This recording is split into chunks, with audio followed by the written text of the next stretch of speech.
जरा बच के में आपका स्वागत है। आप देख रहे हैं मनी 9 और मैं हूं विवेक लॉ। आज हम बात करेंगे इंश्योरेंस में मिस सेलिंग के बारे में। अक्सर देखा गया है कि इंश्योरेंस को एक फिक्स डिपॉजिट की तरह बेचा जा रहा है और कंज्यूमर्स बिना ठीक से समझे इसे खरीद भी रहे। इस सब पर चर्चा करने के लिए और कैसे आप बच सकते हैं ऐसे मिस सेलिंग से, जुड़ रहे हैं हमारे साथ विनय शाह, जो इंश्योरेंस ओम्बुड्समैन है महाराष्ट्र के लिए और कई दशक उन्होंने इंश्योरेंस इंडस्ट्री में अपने स्पेंड किए हैं। बहुत बहुत धन्यवाद विनय जी आने के लिए। सबसे पहला सवाल मेरा आपके लिए यह है कि अक्सर देखा जा रहा है, कंप्लेंट्स आ रही हैं दर्शकों की भी और आपके पास भी आती होंगी कि इंश्योरेंस को बजाय इसके कि ये इंश्योरेंस पॉलिसी है, एक झांसा दिया जा रहा है कंज्यूमर्स को कि ये एक फिक्स डिपॉजिट है। तो इस पर ज़रा आप बताएंगे कि किस तरह के कंप्लेंट्स आपके पास भी आ रहे हैं। धन्यवाद विवेक जी। मेरे पास भी जो कंप्लेंट, आप सही कह रहे हैं कि बहुत सारी कंप्लेंट जो आती हैं वो इस तरह की आती हैं कि जिसमें हमारे जनरल पब्लिक को इंश्योरेंस पॉलिसीज एक एफडी की तरह या आरडी की तरह या पीपीएफ के किसी प्रोडक्ट की तरह बेची जाती हैं। इसमें जो जनता एट लार्ज है उनको बहुत ही ज़्यादा इंटरेस्ट रेट मिलेगा या बहुत ही ज़्यादा अच्छे रिटर्न मिलेंगे, ये कह के ये पॉलिसियाँ बेची जाती हैं। कई पॉलिसियाँ ऐसे भी बेची जाती हैं जो हमारे पास कंप्लेंट्स आई हैं कि ये आपका पैसा 5 साल में दुगना हो जाएगा, आप 3 साल के बाद अपना पैसा निकाल सकते हैं, 5 साल के बाद पैसा निकाल सकते हैं, 10 साल के बाद पैसा निकाल सकते हैं, जिसमें आपको आपके द्वारा दिया गया प्रीमियम एक बहुत अच्छे इंटरेस्ट रेट के साथ, जो कि 10% से लेके 18%, 20% तक जाता है, इसमें आपको मिल सकता है। यूनिट लिंक्ड पॉलिसियाँ भी इस तरह से बेची जाती हैं कि इसमें आपको बहुत ही अच्छा एक इंटरेस्ट रेट मिल जाए या एनएवी मिल जाएगी बाद में, और उसमें भी जो मार्केटिंग इंटरमीडियरीज हैं वो ये सब कह के बेचते हैं, ये सब दिखाते भी हैं कई बार कि हमारे पुराने किसी फंड ने बहुत अच्छा किया था और ये वाला फंड भी वैसा ही करेगा या उससे और अच्छा करेगा और आपको बहुत अच्छा एक अमाउंट मिलेगा। लाइफ इंश्योरेंस पॉलिसीज में भी कुछ ऐसे क्लॉजेज होते हैं, कुछ ऐसे बेनिफिट्स होते हैं जो कि पॉलिसी के शुरुआत में डिफाइंड नहीं होते हैं, उनका क्वांटम डिफाइंड नहीं होता है, और जैसे कि टर्मिनल बोनस बोलते हैं या फाइनल बोनस बोलते हैं तो उसको भी कई इंटरमीडियरीज बहुत अच्छे उसमें परसेंटेजेस या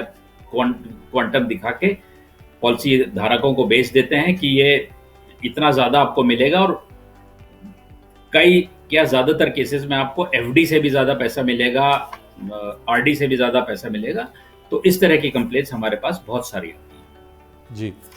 तो ऐसे हालात में क्या कर सकते हैं कंज्यूमर, कैसे बच सकते हैं कंज्यूमर इस तरह की मिस सेलिंग से आपके मुताबिक? देखिए, कंज्यूमर जो ये पॉलिसी खरीदते हैं, ये प्रायः ये देखा गया है कि 2-3 तरीके से खरीदते हैं पॉलिसी। एक तो फ़ोन से खरीदते हैं, फ़ोन में ही खरीद लेते हैं पॉलिसी फ़ोन से करके। दूसरा, उनके घर में कोई विजिट करता है, और तीसरा, कई केसेस ऐसे भी देखे गए जिसमें मेल के द्वारा भी वो कुछ चीज़ भेजते हैं, पर्सनल अपने व्यक्तिगत मेल से, और किसी कंपनी के मेल के द्वारा नहीं, लेकिन अपने व्यक्तिगत मेल से डिटेल्स भेज के। तो ये देखा गया है। इसमें मैं ये कहना चाहूँगा कि कंज्यूमर जो हैं हमारे, वो अगर फ़ोन के माध्यम से भी ये पॉलिसी ली जा रही है तो उसमें ये ज़रूर क्रॉस चेक करें, इंश्योरेंस कंपनी के किसी ब्रांच में जाके करें कि वो सही डिटेल्स उनको बताए गए हैं अथवा नहीं बताए गए। उनके पास विजिट करके जो पॉलिसियाँ कंप्लीट की जा रही हैं, कोई व्यक्ति आके उनके घर पे आके ऑफिस में आके ये पॉलिसियाँ कंप्लीट करता है, तो सबसे पहले उसमें सुनिश्चित करें कि वो व्यक्ति के आइडेंटिटी क्या है, उसका आईडी प्रूफ है, क्रेडेंशियल्स क्या हैं, इस तरह की चीज़ें आप पहले अवश्य करें। सेल्स के लिए जो लिटरेचर आपको दिया जा रहा है उसमें क्या क्या पॉलिसी प्रोडक्ट बेनिफिट्स आपको बताए जा रहे हैं, उनको अच्छी तरह से समझें। प्रपोजल फॉर्म जो होता है इंश्योरेंस का, उसको हर संभव प्रयास ये करें कि स्वयं भरें आप उसको, केवल सिग्नेचर करके ही और इंटरमीडिएरी को ना दे दें, डिटेल्स भरें, और न केवल स्वयं भरें, उसमें जो जानकारी आप भर रहे हैं वो सही जानकारी आपको भरनी चाहिए। कई कंपनियां जो हैं पॉलिसी कंप्लीट होने के बाद पॉलिसी कंप्लीट होने के बाद पॉलिसी भेजने से पहले एक फ़ोन कॉल भी करती हैं। उस फ़ोन कॉल में भी प्रायः यह देखा गया है कि वो बहुत रेलिवेंट क्वेश्चन पूछते हैं, तो उसका भी आपको सही जवाब देना होता है। कई बार इंटरमीडियरी ये भी बताते हैं कि ये जो इसमें आपको अगर लोन से संबंधित या रिटर्न से संबंधित पूछें तो उसमें आप ये बोल दीजिएगा कि हमने ये सब समझ लिया है और हमको इसके बारे में कोई आंकड़े या क्वांटम नहीं बताया गया है। तो इस तरह के झांसे में ना पड़े, कंपनी को सही जवाब दें फ़ोन कॉल पे। एक बार पॉलिसी जब आपको मिल जाती है तो उसका डॉक्यूमेंट का निरीक्षण ज़रूर करें। उसमें मैं 4-5 चीज़ें चाहूँगा कि बहुत सारी चीज़ें हो सकता है कि संभव ना हो, आपका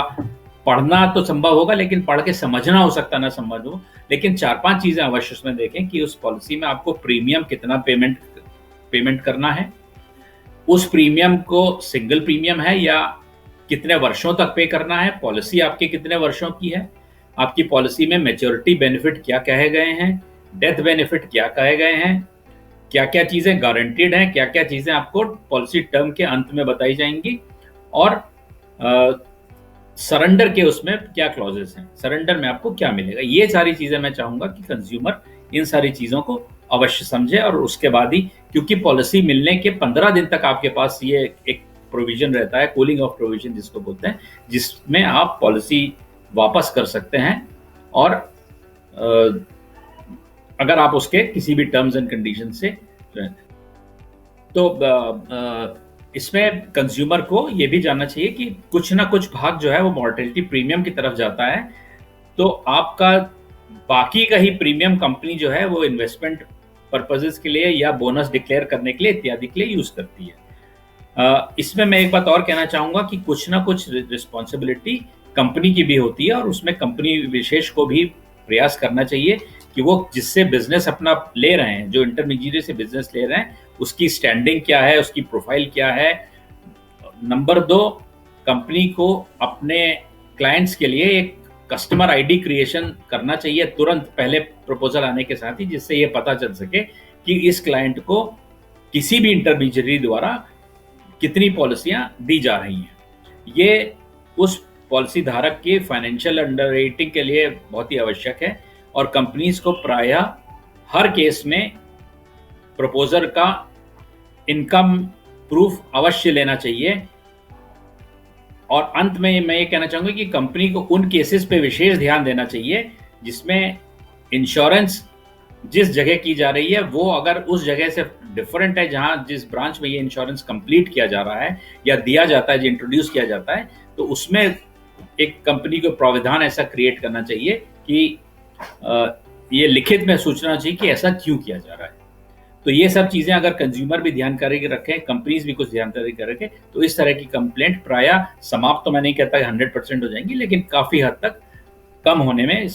ये दूर तक जाएगा। बहुत बहुत धन्यवाद जुड़ने के लिए हमारे साथ विनय जी, और अपने व्यूज़ और अपने सजेशंस कंज्यूमर्स को देने के लिए बहुत बहुत धन्यवाद आपका आने के लिए। Thank you. आज के लिए बस इतना ही। अगले बार आपसे फिर बात करेंगे, ज़रा बच के, और अपना तब तक आप ख्याल रखिए।